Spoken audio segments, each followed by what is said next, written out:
Moving on to test 23, paper 2, starting with the very first question, that is, solve this inequality over the set of naturals.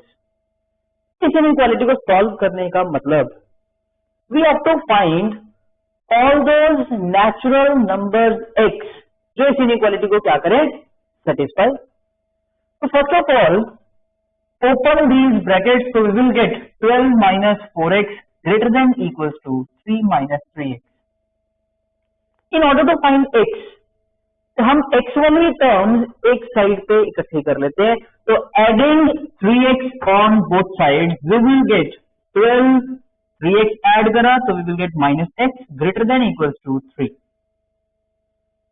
Constants एक side पे shift कर दो, तो subtracting 12 from both sides we will get minus x greater than equals to, subtract करा 12 तो we will get minus 9.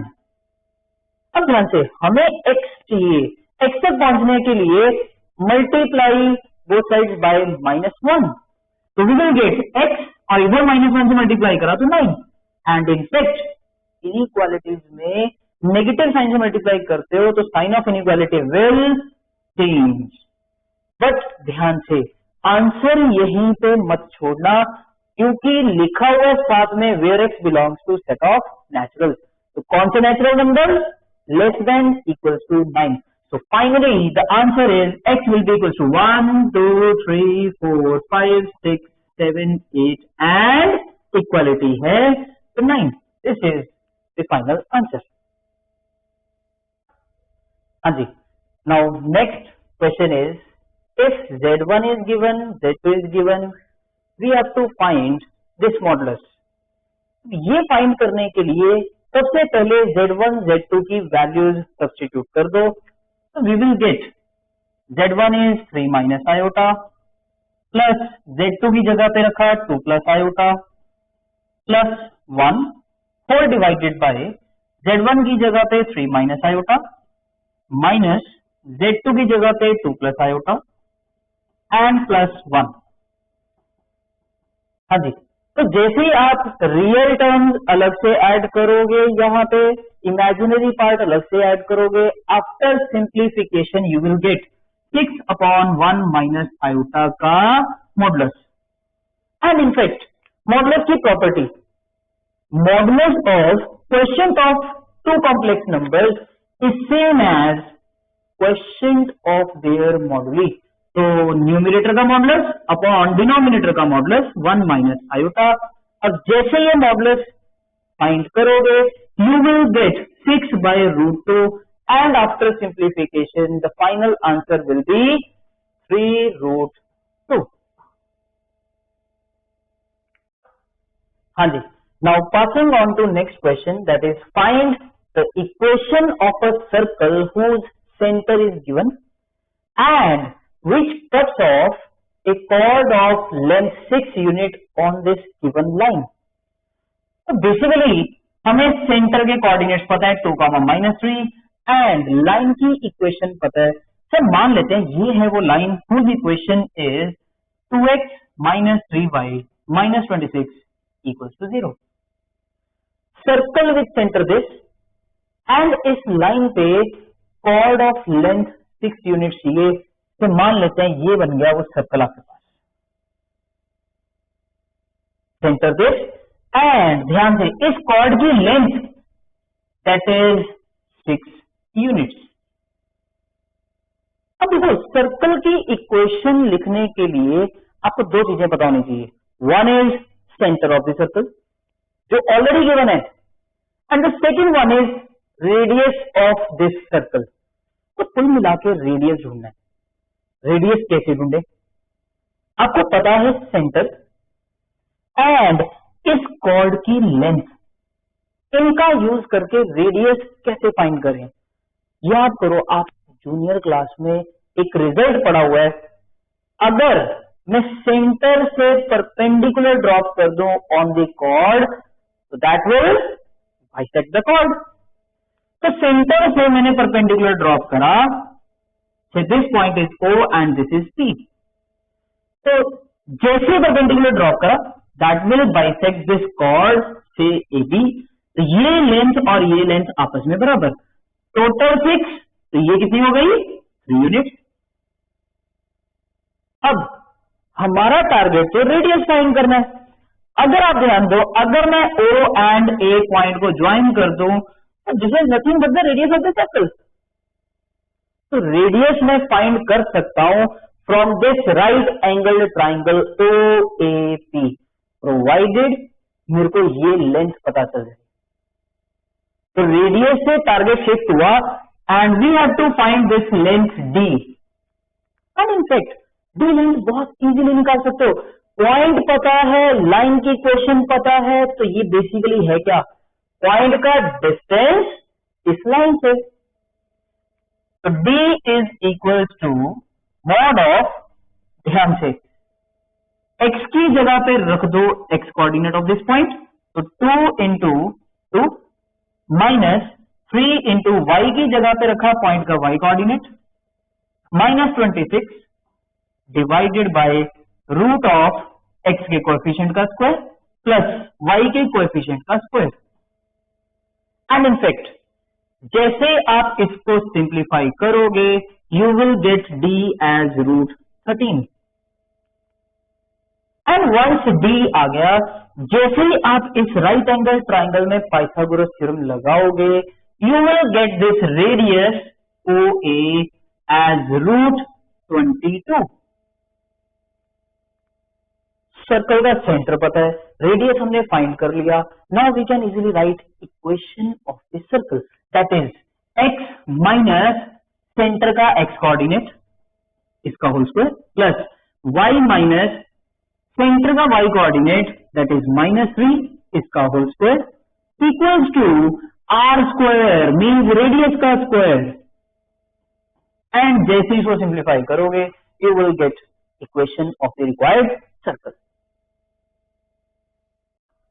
हाँ जी, now the next question is find the ratio in which the line segment joining these 2 points is divided by the YZ plane.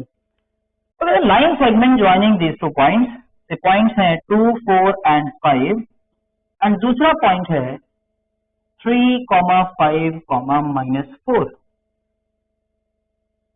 Line segment joining these 2 points is divided by the YZ plane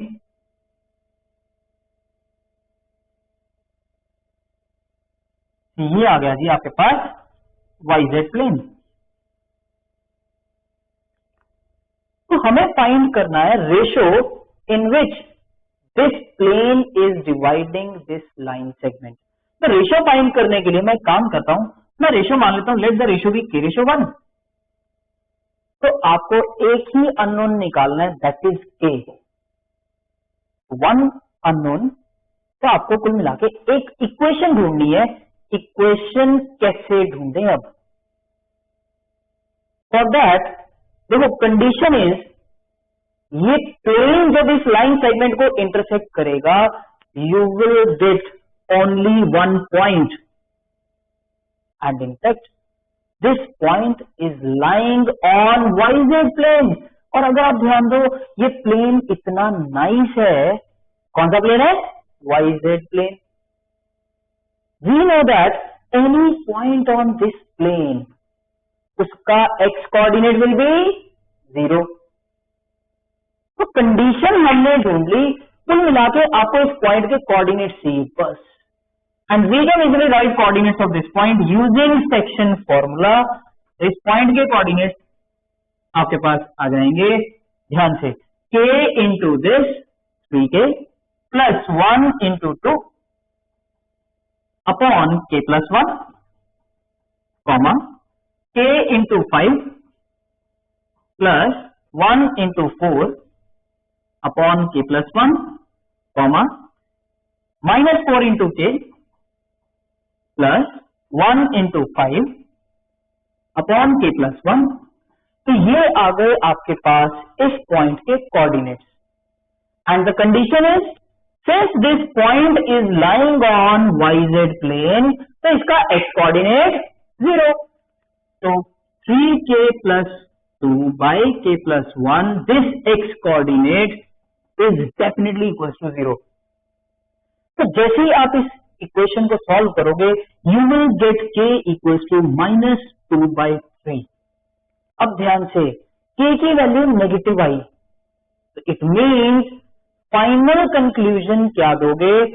this plane will divide this line segment in the ratio 2:3 externally. Since k is negative, so you have to write plane will divide the line segment in the ratio 2:3 externally. Hanji, now the next question is, find the value of k so that the three lines whose equations are given may intersect at one point. मतलब आपको ऐसी k की value ढूंढनी है जिसके लिए तीनों lines का कॉमन पॉइंट ऑफ इंटरसेक्शन आ जाए. मतलब हम चाहते हैं k की ऐसी वैल्यू जिसके लिए तीनों लाइंस क्या आ जाए? कॉन्करेंट. एंड फॉर दैट हम एक काम करते हैं, first line and third line इसका पॉइंट ऑफ इंटरसेक्शन निकाल लेते हैं. एंड पॉइंट ऑफ इंटरसेक्शन कैसे आएगा? By solving these two equations simultaneously. तो point of intersection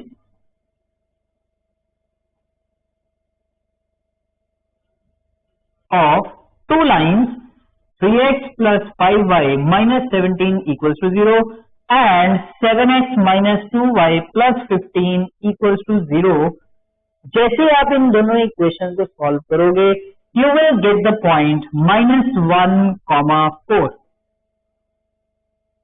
And in fact, question में था हमें k की ऐसी वैल्यू चाहिए for which ये तीनों lines may intersect at one point.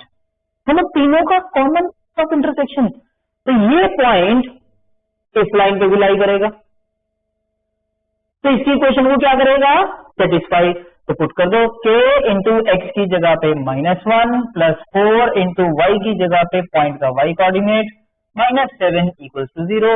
जैसे ही सिंप्लीफाई करोगे you will get 16 minus 7 that is 9. तो k की वैल्यू आ जाएगी 9. Yes.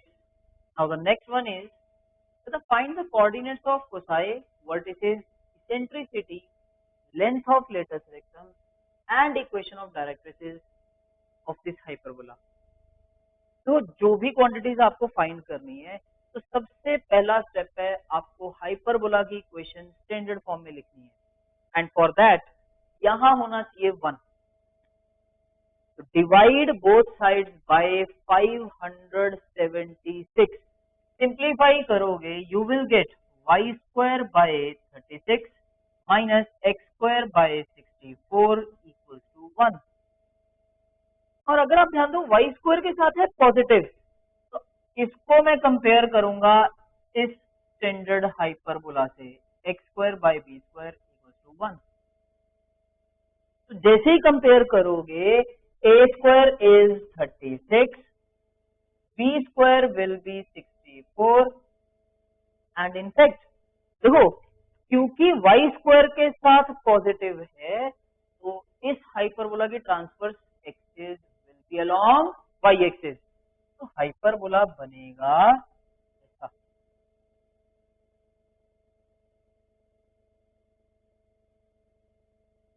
क्लियर? अब देखो आपसे पूछा क्या? Coordinates of foci. अब क्योंकि transverse axis along y axis है तो फोसाई होंगे यहाँ पे. फोसाई के coordinate 0, ±3. But now the question arises, c की वैल्यू तो पता ही नहीं. बट देखो a² पता है, b² पता है, इनफैक्ट a b c में रिलेशनशिप भी पता है. In case of hyperbola, b² is always equals to c² minus a². b² की वैल्यू रखो, a² की वैल्यू रखो, you will get c² as 100. तो यहां से c की वैल्यू आ जाएगी 10. ध्यान रखना A, B, C all these are distances, तो हमेशा रहेंगे पॉजिटिव। तो C की वैल्यू 10 यहाँ रखो, you will get the answer. Vertices के कोऑर्डिनेट्स, वर्टिसेस हैं ये वाले पॉइंट्स, इनके कोऑर्डिनेट्स हैं 0, प्लस माइनस a। a की वैल्यू आप यहां से निकालो, you will get coordinates of vertices। next is eccentricity which is c by a। c पता है, यहां से a पता है, पुट कर दो, you will get eccentricity। next is length of latus rectum which is 2b square by a। तो b square की वैल्यू 64, a की वैल्यू यहां पुट कर दो, you will get length of latus rectum। now the next one is equation of directrices। इस hyperbola के case में directrices होती हैं ये वाली लाइन एंड ये वाली line, and in fact equation of directrices will be y equals to plus minus a by e। And in fact a की वैल्यू पता है, e की वैल्यू निकाल चुके हो, जैसे यहां पुट करोगे you will get equation of directrices. हाँ जी, नाउ द नेक्स्ट इज कहता है using section formula prove that points A B and C are collinear. मींस सेक्शन फॉर्मूला का यूज करते हुए आपको प्रूव करना है the 3 points lie on the same line. कैसे प्रूव करें? देखो मैं मान लेता हूँ ए बी एक लाइन सेगमेंट है, ए के कोऑर्डिनेट्स हैं 3, -5, 7 एंड ये आ गया बी पॉइंट जिसके कोऑर्डिनेट्स हैं -1, -1, 3। और हमें सेक्शन फॉर्मूला का यूज करते हुए ही चलना है, क्लियरली मेंशन्ड है क्वेश्चन में। तो मैं मान लेता हूं let any point P on this line will divide AB in the ratio K:1। तो using section formula I can write coordinates of point P ऐसे K into -1 that is -K plus 1 into 3 upon k plus 1, comma next k into this plus 1 into this that is -5 by k plus 1, comma k into this plus 1 into 7 upon k plus 1। तो p के coordinates तो हमने लिख लिए इन terms of k using section formula.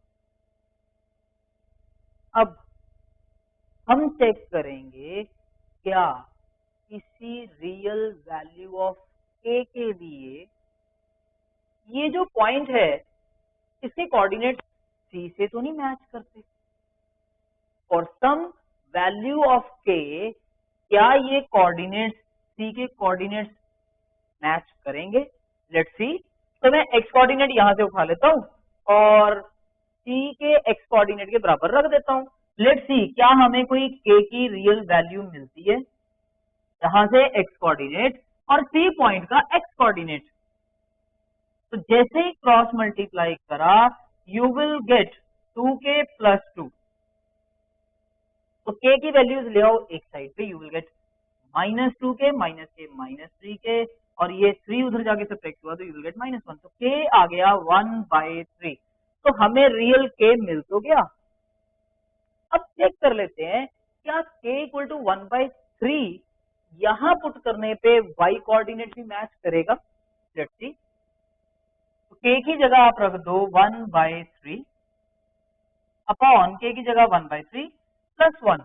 Simplify कर लो, जैसे LCM लोगे you will gate -1 -15/3 that is -16/3 divide by LCM यहां भी लो, यू विल गेट 4/3 और जैसे आप इसको सिंप्लीफाई करोगे you will get y coordinate as -4 और जो यहां से मैच भी कर रहा है। अब फाइनली चेक करो क्या k की वैल्यू 1/3 के लिए z कोऑर्डिनेट भी मैच करता है? Let's see. 3 into k की जगह पे रखा 1/3 साथ में आया +7 बाय k की जगह रखो 1/3 प्लस 1। तो ये तो हुआ cancel out. So you will get 1 plus 7 that is 8 upon LCM लिया you will get 1 plus 3/3। जैसे सिंप्लीफाई करोगे you will get this as 6।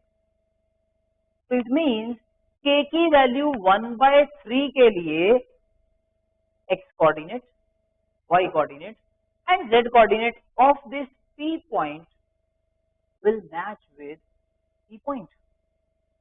तो इसका मतलब P point जो है वो P point से कोइंसाइड कर गया। अरे भाई कोऑर्डिनेट भी बिल्कुल सेम हो गई तो point will coincide. It means k की वैल्यू 1/3 रखने पे सिंप्लीफाई करोगे ये रेशो बन जाएगी 1:3। It means C point जो है that will divide line segment AB in the ratio 1:3 and hence the 3 points are collinear. Now the next is you have to solve this inequality. अब देखो inequality जब भी solve करनी हो तो right hand side पे हमेशा 0 जरूर होना चाहिए। तो हम एक काम करते हैं, सबसे पहला step subtract 1 from both sides. ऐसा करने से sign of inequality will remain same. तो अब आप इसको सिंप्लीफाई करो, take LCM, you will get 3x minus 1 upon 4x plus 2. LCM लोगे तो वो आ जाएगा 4x plus 2. ये quantity as it is minus ये पूरा फैक्टर 1 से मल्टीप्लाई हुआ 4x plus 2 greater than 0. अब आप इसको जैसे ही सिंप्लीफाई करोगे you will gate -x minus 3 by 4x plus 2 greater than 0. अब ध्यान से इनइक्वालिटीज जब भी सॉल्व करते हो तो x के कोएफिशिएंट हर जगह पॉजिटिव होने चाहिए। यहाँ भी पॉजिटिव तो यहाँ भी x का कोएफिशिएंट पॉजिटिव होना चाहिए। तो मल्टीप्लाई बोथ साइड्स बाय -1। तो जैसे ही -1 से मल्टीप्लाई करोगे you will gate x plus 3 upon 4x plus 2। अब ध्यान से नेगेटिव क्वांटिटी से मल्टीप्लाई करा, sign of inequality will change. अब हम इस इनइक्वालिटी को बहुत इजीली सॉल्व कर सकते हैं। अगर आप ध्यान दो ये है question of 2 numbers which is less than 0। अब खुद सोचो दो नंबर्स को डिवाइड करके क्वांटिटी 0 से छोटी मतलब नेगेटिव कैसे कैसे आ सकती है भाई? अगर दोनों में से एक पॉजिटिव हो और दूसरी नेगेटिव हो, एक पॉजिटिव दूसरी नेगेटिव, आंसर हमेशा नेगेटिव आएगा। It means numerator positive denominator negative. ध्यान से न्यूमिनेटर को रखा पॉजिटिव एंड साथ में डिनोमिनेटर क्या होना चाहिए? Negative. 4x plus 2 must be less than 0। और पॉसिबिलिटी क्या हो सकती है? न्यूमिनेटर नेगेटिव डिनोमिनेटर पॉजिटिव हो जाए, numerator negative and denominator has to be positive. तो इन दोनों इनइक्वालिटीज को आपको सॉल्व करना है तो आपके पास फाइनली आंसर भी आ जाएगा। पहला केस दिस ग्रेटर देन 0 तो यहां से आया x ग्रेटर देन -3 एंड इसको सिंप्लीफाई करोगे बहुत आसान है, यहाँ से आ जाएगा x लेस देन -1/2। तो हमें वो रियल वैल्यूज ऑफ x चाहिए जो दोनों को सेटिस्फाई करें, मतलब दोनों के common solutions. Real number line पे देख लो ये है -3 से बड़े सारे रियल नंबर, -3 इंक्लूड नहीं हो रहा, -3 से बड़े। अब साथ में कहता -1/2, ध्यान से -1/2 -3 से बड़ा है तो इसके राइट पे आएगा और -1/2 से छोटे सारे सॉल्यूशन और -1/2 इंक्लूड नहीं हो रहा, इसलिए हॉलो सर्कल। तो हमें तो चाहिए कॉमन सॉल्यूशन। कॉमन सॉल्यूशंस नजर आ रहे हैं, ये सारे कॉमन हैं। अब ध्यान से कहां से कहां तक? -3 से -1/2 तक। एंड ध्यान रखो -3 इधर तो इंक्लूड हुआ बट यहाँ इंक्लूड नहीं हुआ तो कॉमन नहीं है, इसीलिए मैंने इक्वालिटी नहीं लगाई। सिमिलरली -1/2 इधर इंक्लूडेड है, इधर इंक्लूडेड नहीं है, दोनों में कॉमन नहीं है, इसलिए मैंने इक्वालिटी नहीं लगाई। अब ऐसे ही दूसरा case x less than -3 and यहां से आ जाएगा x ग्रेटर देन -1/2। तो दोनों को सेटिस्फाई करते हुए सॉल्यूशन रियल नंबर लाइन बनाओ, -3 -1/2, -3 से छोटे सारे, -3 से छोटे, -1/2 से बड़े, -1/2 इंक्लूडेड नहीं है तो फॉलो सर्कल, और इससे बड़े। क्या दोनों में कुछ कॉमन मिला? इसमें और इसमें कुछ भी कॉमन नहीं है, तो it means no solution from this. तो फाइनली वो सारी रियल वैल्यूज ऑफ एक्स जो इस इनइक्वालिटी को सेटिस्फाई करेंगी, they are -3 to -1/2. This is the final answer. हाँ जी. Now the next question is, if a line is such that its segment between the lines this and this is bisected at the point -1, 3, obtain its equation. सबसे पहले equation clear होनी चाहिए. कहता we are having two lines, this line is 2x - 3y + 5 = 0, and कहता एक दूसरी line है जिसकी इक्वेशन है आपके पास x + y + 1 = 0, एंड कहता आपके पास एक पॉइंट है दैट इज -1, 3. से मैंने मान लिया पॉइंट इस रीजन में यहाँ पे -1, 3. एग्जैक्ट नहीं पता, अभी तो मैं रफ आइडिया ले रहा हूँ. सिचुएशन है क्या, we were given two lines and एक पॉइंट दिया हुआ है. अब वैसे तो इस पॉइंट से पास करते हुए बहुत सारी लाइंस बनेंगी, इनफाइनाइटली मेनी लाइंस, बट हमें वो लाइन चाहिए जिसका intercept between these two is bisected at this point. तो जब आप ड्रॉ करते जाओगे तो आपको नजर आ जाएगा एक ही ऐसी लाइन बनेगी बिटवीन दीज टू जिसका इंटरसेप्ट मतलब ये वाला part between these two lines, सिर्फ इतना part between these two lines is bisected at this point, means ये वाला पार्ट और ये वाला पार्ट दोनों की लेंथ बराबर. ये है सिचुएशन. तो अब ध्यान से कहता आपको इस लाइन की इक्वेशन फाइंड करनी है. अब लाइन की इक्वेशन के लिए हमें दो चीजें पता होनी चाहिए. One is point on the line, तो इस लाइन पे पॉइंट वो तो नजर आता है दैट इज -1, 3. तो दूसरी चीज मेरे को चाहिए इस लाइन की स्लोप. अब स्लोप कैसे फाइंड करूं? देखो, पहली बात, क्वेश्चन जब हमने पढ़ा तो हमें क्या गिवन था, इस लाइन का इंटरसेप्ट मतलब ये पार्ट, इसका मिड पॉइंट. अब मिड पॉइंट का यूज अगर आपको करना है तो मेरे को पता है दिस पॉइंट से मैं इसको P मान लेता हूं, let this point be A and this point be B. तो P point is mid point of AB. तो माइंड में तो सबसे पहले मिड पॉइंट फॉर्मूला स्ट्राइक करता है. तो ध्यान रखना, instead of finding slope of this line, मैं इस लाइन पे एक और पॉइंट इजीली ढूंढ सकता हूं. And in fact with the help of 2 points on the line I can easily right it's equation. तो स्लोप की बजाय मैं लाइन पे एक और पॉइंट ढूंढूंगा. एंड फॉर दैट, क्योंकि P मिड पॉइंट है AB का, क्लियर आइडिया मिल रहा था, तो मैं A B दोनों के कोऑर्डिनेट्स फाइंड कर सकता हूं. For that let's coordinates of A B H, K. ध्यान से, दो अननोन्स, तो आपको दो कंडीशंस चाहिए. एक कंडीशन बहुत इजीली नजर आती है that this point is lying on this line.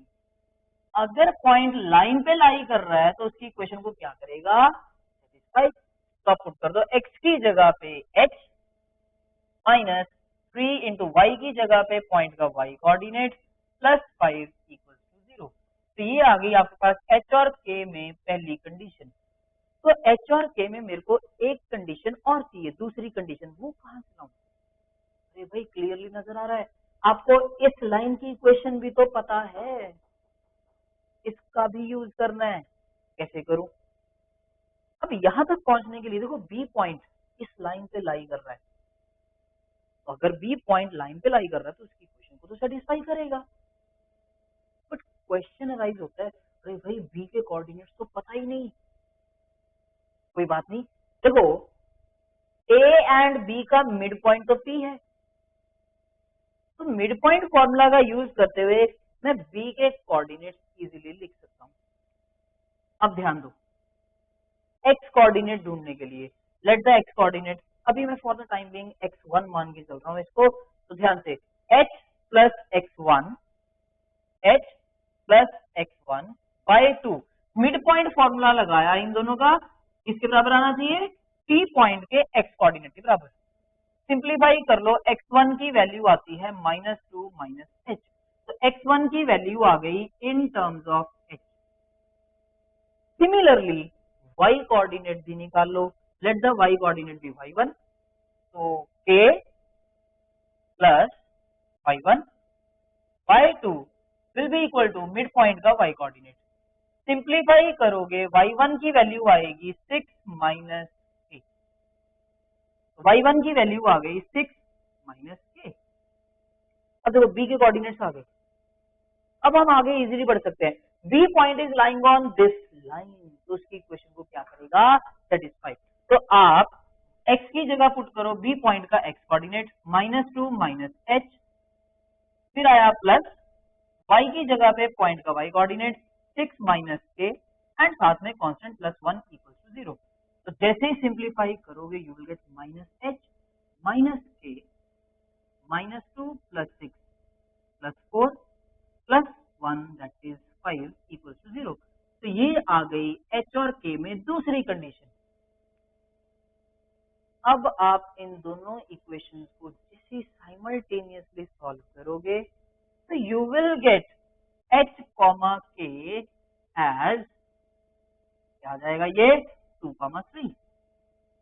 जैसे ही आप इन दोनों इक्वेशंस को साइमल्टेनियसली सॉल्व करोगे you will get h = 2 and k = 3। It means आपके पास a पॉइंट के कोऑर्डिनेट्स आ गए 2, 3। अब ध्यान दो, इस लाइन पे आपको a पॉइंट के कोऑर्डिनेट्स पता है, b पॉइंट के कोऑर्डिनेट्स भी पता है। Now we can easily write equation of AB। Equation of AB will be y minus, इस पॉइंट को पिक कर रहा हूं, y minus y1 equals to slope of the line y2 minus y1 upon x2 minus x1 into x minus x1। अब आप जैसे ही ध्यान दो, ये क्वांटिटी 3 माइनस 3 0, तो 0 इंटू समथिंग इज 0, तो फाइनली आपके पास आ गया y minus 3 equals to 0। This is the final answer, that is equation of this required line. Now the next is find the modulus and argument of z equals to this. देखो अगर modulus and argument find करना है तो सबसे पहले complex number z को हम लिखेंगे a plus b iota form में, एंड फॉर दैट जैसे ही आप इस स्क्वायर को ओपन करोगे you will gate 7 plus iota upon -3 - 4 iota. अब स्टैंडर्ड फॉर्म में लाने के लिए I will rationalize this complex number, तो multiply and divide by -3 plus 4 iota, और जैसे मल्टीप्लाई करके सिंप्लीफाई करोगे finally you will get complex number z as -1 plus iota। अब कॉम्प्लेक्स नंबर z आपके पास आ गया a plus b iota form में। Now to find modulus and argument, we will consider let r cos theta is equals to real part of the complex number and r sin theta is equals to imaginary part, that is 1. And of course, Here R represent modulus of the complex number and theta represent the argument of the complex number. अब देखो, अगर मेरे को modulus find करना है, means are find करना है, तो मेरे को इन दोनों कंडीशंस में से थीटा एलिमिनेट करना है. एंड नजर आ रहा है कॉस इन्वॉल्व हो रहा है, साइन इन्वॉल्व हो रहा है. इनमें nice relation. We know that cos square theta plus sine square theta is 1. तो क्या करूं यहां पे? Squaring both sides. तो जैसे स्क्वायरिंग करोगे you will get r square cos square theta equals to 1. And यहां भी स्क्वायरिंग बोथ साइड कर दो, r square sine square theta is equals to 1. अब ध्यान से कंडीशन का यूज करने के लिए I will add these two. तो जैसे ऐड करोगे r square common cos square plus sine square on the left hand side and in fact right hand side आपस में ऐड हुई तो you will get 2. And of course this quantity is 1. cos square theta plus sin square theta is 1. So we will get r square equals to 2. This implies r is root 2. अब ध्यान से यहां गलती मत करना, r modulus quantity है, that's why r is always going to be positive. Modulus तो आ गया आपके पास. अब आर्ग्यूमेंट फाइंड करने के लिए हम एक काम करते हैं, r की वैल्यू सब्स्टिट्यूट कर देते हैं इन दोनों कंडीशंस में. तो आर की वैल्यू √2, तो cos थीटा आपके पास आ जाएगा -1/√2. एंड इनफैक्ट आर की वैल्यू √2 रखोगे तो साइन थीटा आपके पास आ जाएगा 1/√2. अब थीटा फाइंड करना है तो सबसे पहले आप ये डिसाइड तो करो थीटा मिलेगा कहां पे. फर्स्ट क्वाड्रेंट में, सेकंड क्वाड्रेंट में, थर्ड क्वाड्रेंट में, फोर्थ क्वाड्रेंट में, कहां मिलेगा? For that cos theta is negative. अब सोचो cos थीटा नेगेटिव कहां पे होता है? तो cos थीटा नेगेटिव होता है सेकंड क्वाड्रेंट में एंड थर्ड में. दो ऑप्शन है आपके पास, सेकंड थर्ड. बट साथ में कहते हैं साइन थीटा पॉजिटिव भी होना चाहिए. अब साइन थीटा पॉजिटिव दोनों में कहां मिलेगा? सेकंड में मिलेगा या थर्ड में मिलेगा? साइन पॉजिटिव होता है सेकंड क्वाड्रेंट में. इट मींस थीटा फिक्स हो गया, theta lies in second quadrant. अब सेकंड क्वाड्रेंट में एंगल फाइंड करना है, तो we will start from here. cos theta equals to -1/√2. अब आपको ये सोचना है, माइनस को भूल जाओ for the time being. cos of which angle is 1/√2, that is cos π/4. तो ये बन जाएगा आपके पास minus as it is cos of π/4 is 1/√2. But हमें एंगल चाहिए था सेकंड क्वाड्रेंट में. For that, I will write this as cos of pi minus π/4. तो जैसे आप इसको सिंप्लीफाई करोगे you will get 3π/4. On comparing theta आपके पास आ जाएगा 3π/4. तो modulus is √2 and theta is 3π/4. तो मॉडुलस भी आ गया एंड आपके पास argument of this given complex number भी आ गया. क्लियर? तो with this discussion of test 23 is over and I hope you like the discussion. And for further updates please subscribe the channel.